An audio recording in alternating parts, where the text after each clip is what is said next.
I know you have been eagerly awaiting for this upcoming segment called Chit Chat with Manoj.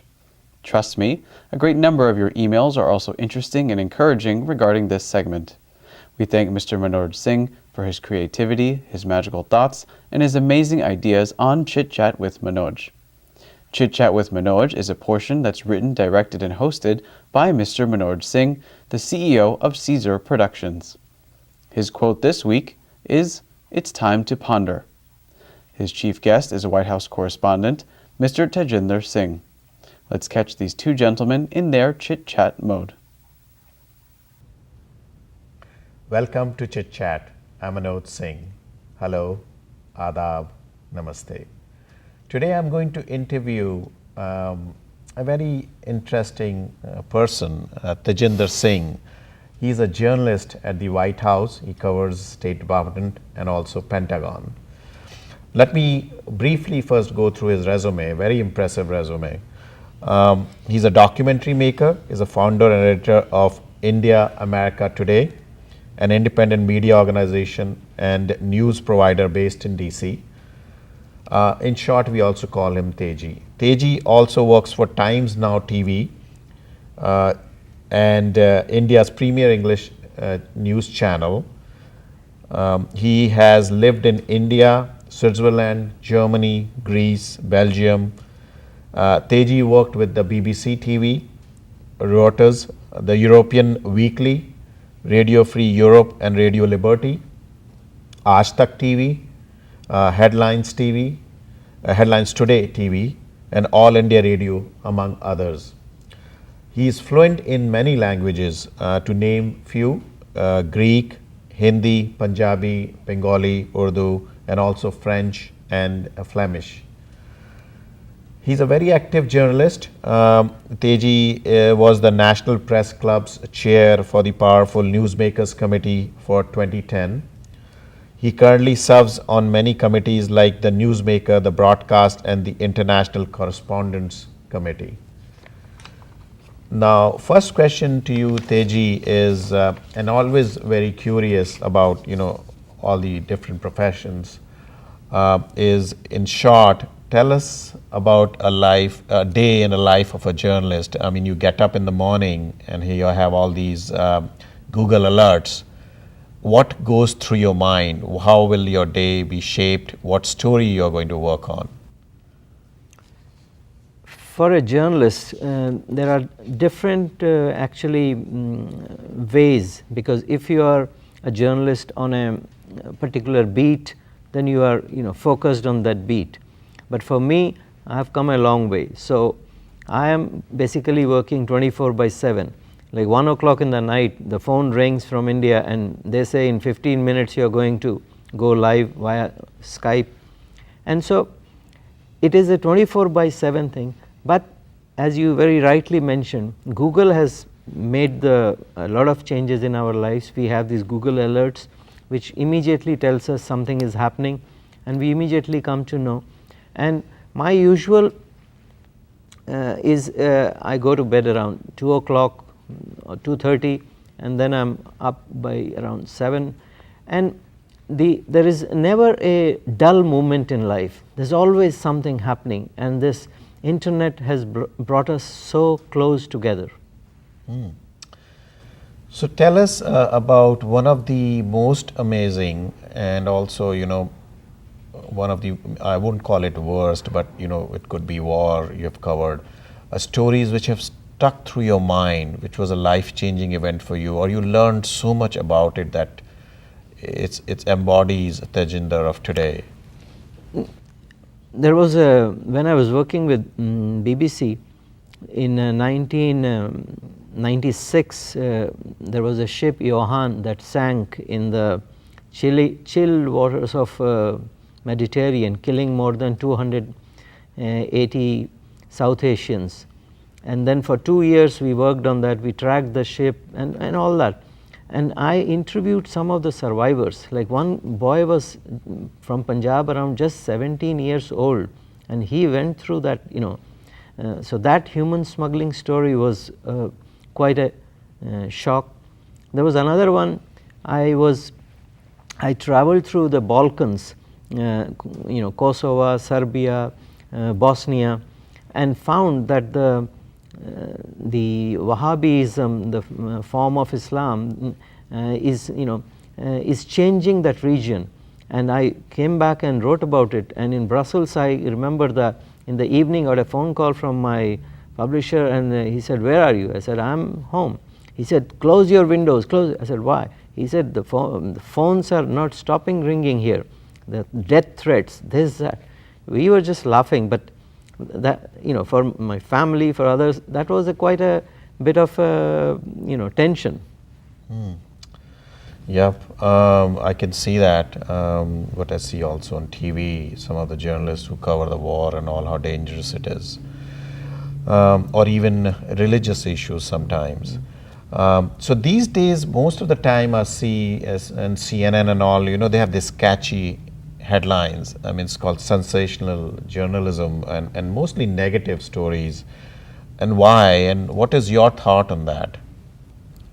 It's what in India they call TRP, which is and here also it's the how many viewers are tuning into your channel, and this rat race of to get the viewers, because you are sitting there with a remote, and you don't like, you just shift, or to keep you, and that has really in a way changed the way the journalism is being projected into our bedrooms, into our living rooms, our drawing rooms.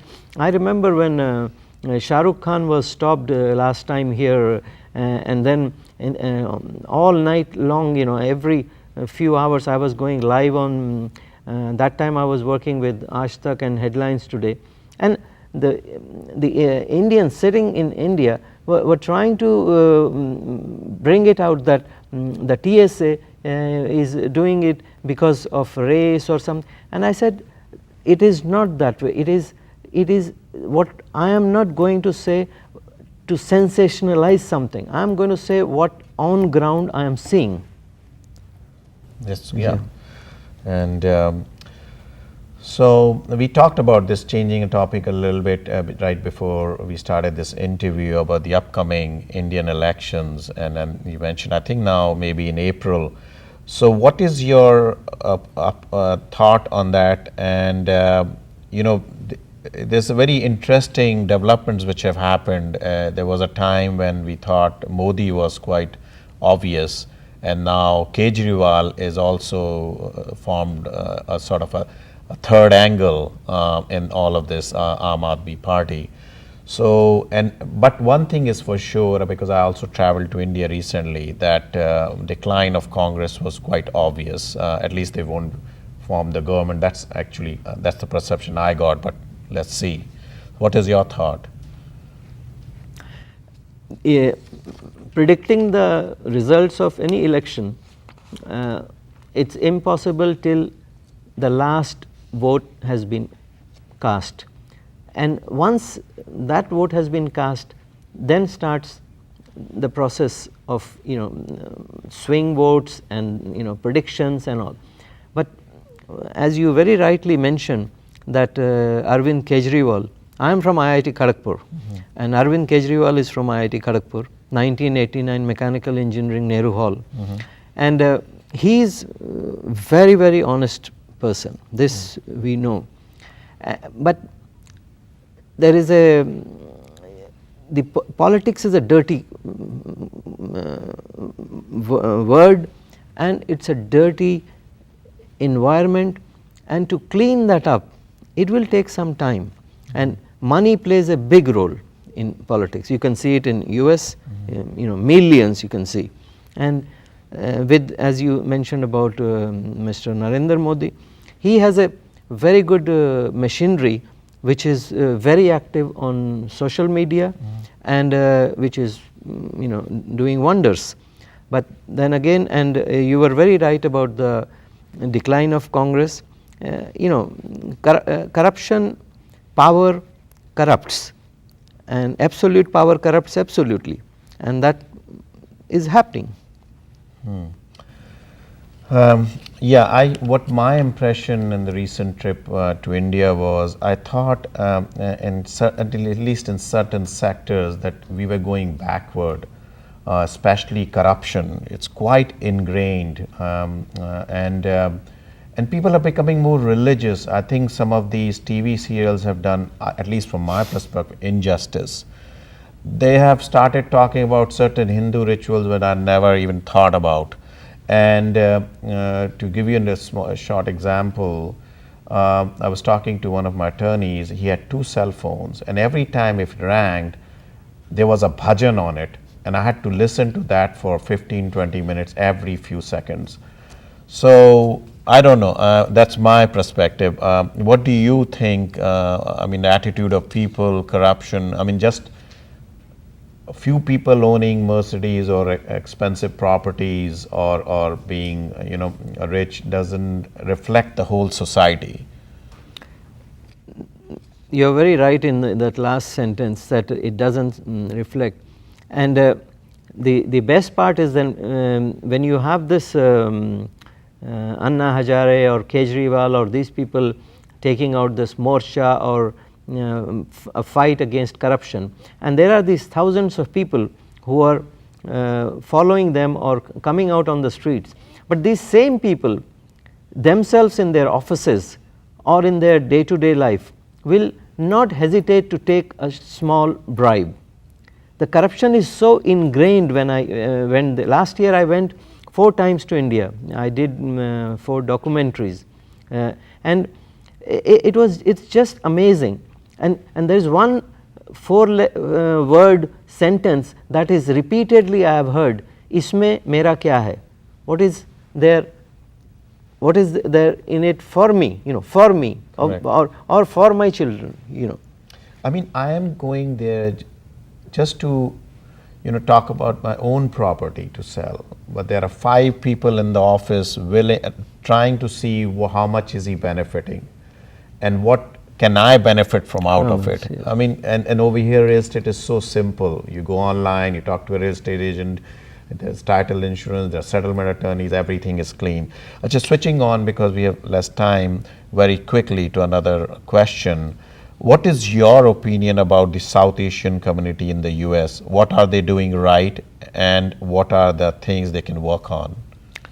See, I came in, I landed here on 27th of May 2009 from Europe. Most of my life I have been in Europe, and over this period, speaking to senators, speaking to congressmen, speaking to the high level government officials, they have said that one thing Indian Americans do very well is the photo opportunity. They know how to take advantage of the photo opportunity. Nothing more, nothing less. And it is time they start going beyond that. Correct. I think they should actively get involved in politics. They should actually, that's what my thought is, and you can correct me. They should start doing some community work, show that some patriotism towards this country, give back to the society, go and volunteer, go to the soup kitchens, and let's become the part of this fabric. That's what I feel like. It seems like we are always talking about that Indians have the highest income and highest education, but what does that mean to a general person? I mean, we still have a very small percentage of our kids going to defense, and these are kids, young kids going out there in the war protecting us. Is that someone else's responsibility? I think it's our responsibility as well as South Asians. What do you think? Yes, definitely. It's as the new Indian ambassador to the US has recently pointed out, that go and run for office, go and do the, as you said, community work.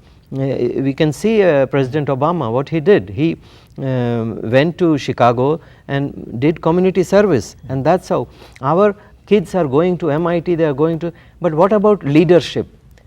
You can be a neurosurgeon and you can be a leader. You can be an architect, an engineer, but still can be a leader. And that leadership should be ingrained. Correct. I totally agree. Any last minute comment, because I'm running out of time. And Yes, if anyone is interested in doing, say, internships at the White House or State Department, anything with the, just please feel free to get in touch with me, and get out there and become a leader. What a wonderful thing for, and hopefully the second generation children of ours are listening. Please get in touch with me, or I'll put you in touch with Tejinder for any volunteer opportunities at the White House or Capitol, or any other place you want to work on during your summer holidays. Thank you all. That is it for today. Goodbye and all the best.